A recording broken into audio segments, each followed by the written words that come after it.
Compartamos la palabra de Dios, examinando la historia de David, a quien Dios llamó varón conforme a mi corazón.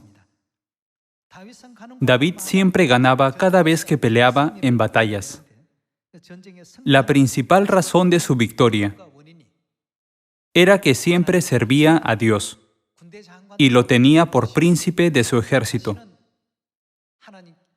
Y él se consideraba como el que simplemente llevaba a cabo el recado de Dios.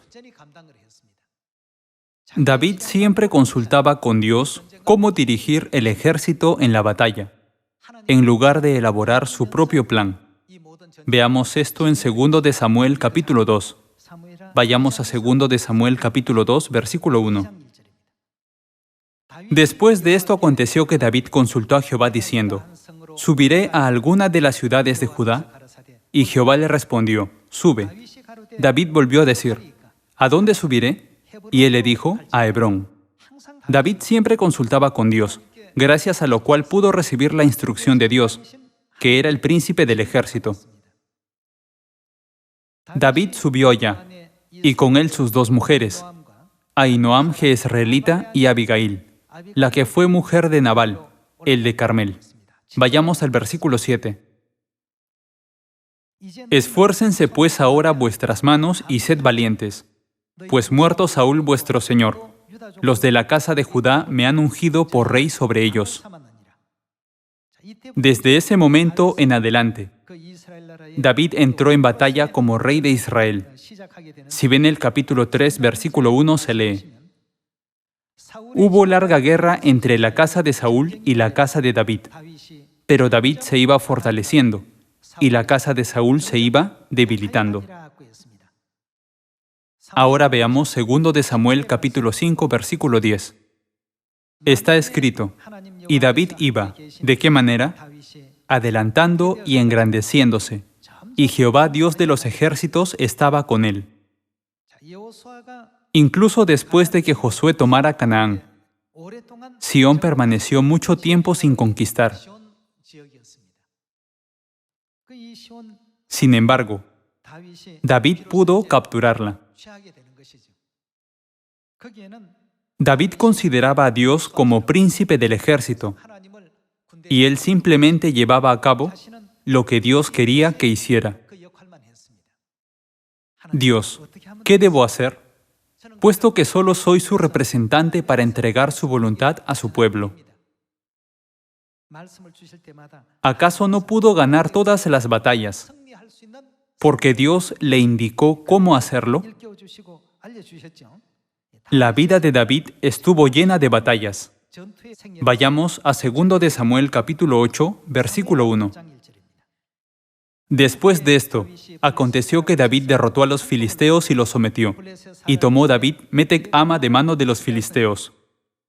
Derrotó también a los de Moab, y los midió con cordel, haciéndolos tender por tierra, y midió 2 cordeles para hacerlos morir, y un cordel entero para preservarles la vida. Y fueron los moabitas siervos de David, y pagaron tributo. Asimismo derrotó David a Hadad-Ezer, hijo de Rehob, rey de Soba, al ir éste a recuperar su territorio al río Éufrates. Y tomó David de ellos 1,700 hombres de a caballo, y 20,000 hombres de a pie. Y desjarretó David los caballos de todos los carros, pero dejó suficientes para 100 carros. Y vinieron los sirios de Damasco para dar ayuda a Hadad-Ezer, rey de Soba. Y David hirió de los sirios a 22,000 hombres. Puso luego David guarnición en Siria de Damasco, y los sirios fueron hechos siervos de David, sujetos a tributo. ¿Qué hizo Dios por donde quiera que fue David? Y Jehová dio la victoria a David por donde quiera que fue. La razón por la que pudo obtener la victoria por donde quiera que fue era su fe en Dios. Dios es mi fortaleza. Dios es mi escudo. En el libro de Salmos, David siempre decía frases como: puesto que Dios siempre está con nosotros, Él nos salvó de sus manos. Vayamos a 2 de Samuel capítulo 8, versículo 13. Así ganó David fama. Cuando regresaba de derrotar a los sirios, destrozó a 18,000 edomitas en el Valle de la Sal y puso guarnición en Edom. Por todo Edom puso guarnición, y todos los edomitas fueron siervos de David. Y Jehová dio la victoria a David por donde quiera que fue. David atacó a Moab y derrotó al rey de Soba, un rey de Damasco. Al final del versículo 6, ¿qué hizo Dios con David por donde quiera que fue? Está escrito, Dios dio la victoria a David. Dado que podemos encontrar en la Biblia muchos escritos sobre batallas y guerras, debemos comprender qué enseñanzas para nosotros contienen estos escritos. No nos enseñan todos estos escritos que siempre debemos considerar a Dios como el príncipe de nuestro ejército en la batalla espiritual de esta época. Cuando procedamos a llevar a cabo todas las enseñanzas que se nos han dado como representantes de Dios, entonces, ¿cuál será el resultado final de nuestra batalla? Será la victoria. Muchas gracias.